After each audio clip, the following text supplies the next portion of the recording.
നമസ്കാരം. തിരുവിതാംകൂർ ദേവസ്വം ബോർഡിന് കീഴിൽ ക്രമക്കേട്. തലയോലപ്പറമ്പ് തിരുപുരം ശ്രീകൃഷ്ണസ്വാമി ക്ഷേത്രത്തിൽ 24.73 ലക്ഷം രൂപയുടെ തട്ടിപ്പ് നടന്നു. തട്ടിപ്പ് നടത്തിയ ജീവനക്കാരൻ കരിപ്പാടം കാഞ്ഞിരപ്പറമ്പിൽ വിഷ്ണു കെ ബാബുവിനെ ദേവസ്വം ബോർഡ് സസ്പെൻഡ് ചെയ്തു. വൈക്കം മഹാദേവ ക്ഷേത്രത്തിൽ സാമ്പത്തിക ക്രമക്കേട് നടത്തിയതിന് നേരത്തെ ഇയാൾ സസ്പെൻഷനിലായിരുന്നു. ഇപ്പോൾ വടയാർ ഇളങ്കാവ് ദേവി ക്ഷേത്രത്തിലെ സബ് ഗ്രൂപ്പ് ഓഫീസറാണ്.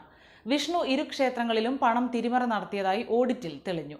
2019-22 തിരുപുരം ക്ഷേത്രത്തിലെ സബ് ഗ്രൂപ്പ് ഓഫീസറായിരിക്കെ വിഷ്ണു ക്രമക്കേട് നടത്തിയെന്നാണ് ഓഡിറ്റ് വിഭാഗം കണ്ടെത്തിയത്. 15.85 ലക്ഷം രൂപയും പലിശ ഇനത്തിലുള്ള 8.88 ലക്ഷം രൂപയും ഉൾപ്പെടെ 24.73 ലക്ഷം രൂപയുടെ തട്ടിപ്പ് നടത്തിയെന്ന് സസ്പെൻഷൻ ഉത്തരവിൽ പറയുന്നു. തട്ടിപ്പ് കണ്ടെത്തിയതോടെ 15 ലക്ഷം രൂപ വിഷ്ണു തിരിച്ചടച്ചിട്ടുണ്ടെന്ന് ദേവസ്വം ഉദ്യോഗസ്ഥർ പറഞ്ഞു. ക്ഷേത്രത്തിൽ നിന്നുള്ള വരുമാനം രജിസ്റ്ററിൽ എഴുതിയ ശേഷം പൂർണ്ണമായും ദേവസ്വത്തിൽ അടയ്ക്കാതെയും നെൽപ്പറ സ്പെഷ്യൽ ടിക്കറ്റിന്റെ കാര്യത്തിലും ക്രമക്കേട് നടത്തിയെന്ന് ഓഡിറ്റിൽ കണ്ടെത്തി.